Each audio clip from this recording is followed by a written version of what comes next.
Hello students, this is the second part of the video vocabulary from your unit enterprise. Okay, here I have written enterprise 3. It means 3 denotes what? Unit. आपका DAV की book जो है English reader book उसका unit 3 की है ये, ठीक है.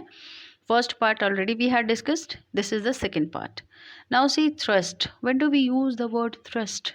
To push something, somebody, suddenly or violently in a particular direction. जब हम किसी चीज़ को पुश करते हैं, आप किसी चीज़ को पुश करते हो, कोई चीज़ है या किसी पर्सन को भी किसी पर्टिकुलर डायरेक्शन में आप पुश करते हो, उसको धक्का देते हो, ठीक है, सडनली, अचानक से, सडनली और violently, then it is called thrust. The other word for दूसरा यूजेज है to move quickly and suddenly in a particular direction. To moves quickly मतलब आप मूव करते हो क्विकली, बहुत तेज़ी से और अचानक से, in a particular direction. In that case also we say thrust. जैसे आपके इस लेशन में है, रेस्किंग में देखोगे, first seed expressed her desire to thrust its shoot above the crust of the earth. Okay, तो यहाँ पर हो गया. दूसरा वर्ड है sprouts. Here sprouts has been used generally नहीं, स्प्राउट्स वर्ड जो है यूज़ किया जाता है किसके लिए? ऑफ प्लांट्स और सीड्स के लिए.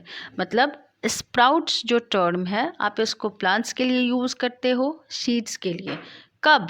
टू प्रोड्यूस न्यू लीव्स और बर्ड्स, रीस्टार्ट टू ग्रो. जब आपका सीड्स क्या होने लगता है, नए लीव्स उससे निकलते हैं, और बर्ड्स या फिर रीस्टार्ट टू ग्रो. अगर कोई प्लांट्स, देखो सीड्स के सेंस में कब यूज़ करोगे? जब इसमें से प्लांट्स के सेंस में कब यूज़ करोगे? जब न्यू लीव्स या बर्ड्स निकलेंगे, ठीक है. तो आप बोलोगे स्प्राउटिंग्स. रीस्टार्ट टू ग्रो सीड्स के बारे में, जब सीड्स ग्रो करने लगते हैं तो उसके लिए यूज़ करोगे आप. वहाँ पे सीड्स के लिए हो गया. Okay. The third word is unfurl. Unfurl to open और to make something open, that is called unfurl. Here the seed is talking about its birth. It says कि I want to unfurl my birds. That is curl. देखो अब यहाँ पे unfurl, इस चीज़ को समझो कि तुम कहाँ यूज़ करोगे. जब कोई चीज़ खोलना, किसी चीज़ को खोलना, और to make something open, और कब? That is curled, rolled tightly. आप इसको यूज़ कर सकते हो फ्लैग के सेंस में भी.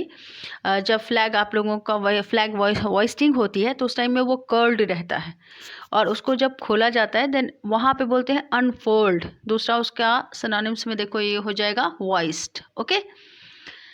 और प्लांट्स के सेंस में यहाँ पे यूज़ किया है the leaves slowly unfold means start to open. देखो दूसरा एग्जाम्पल मैंने लिखा है to unfurl a flag. The third term is dew. Dew, when do we use? The very small drops of water, जिसको ओस की बूंदे कहते हैं, ओस की बूंदे हिंदी में. The very small drops of water. Now, see, I have used the Hindi term. मैंने उसको, अगर मैं कहती हूँ ओस की बूंदे, तो मैं उसको समझा नहीं रही हूँ, मैं उसी वर्ड को हिंदी में बोल दे रही हूँ. सपोज दैट कोई स्टूडेंट वो भी नहीं समझ रहा है. दैट्स वाई मैं कहती हूँ कि यूजेज सीखो, वर्ड्स के यूजेज सीखो. ड्यू वर्ड कब यूज़ करोगे? Very small drops of water that form on the ground ETC during the night.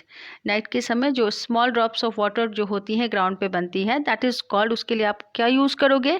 Due. Okay. So this is the completion of second part. अब हम लोग थर्ड पार्ट में move करेंगे. Okay.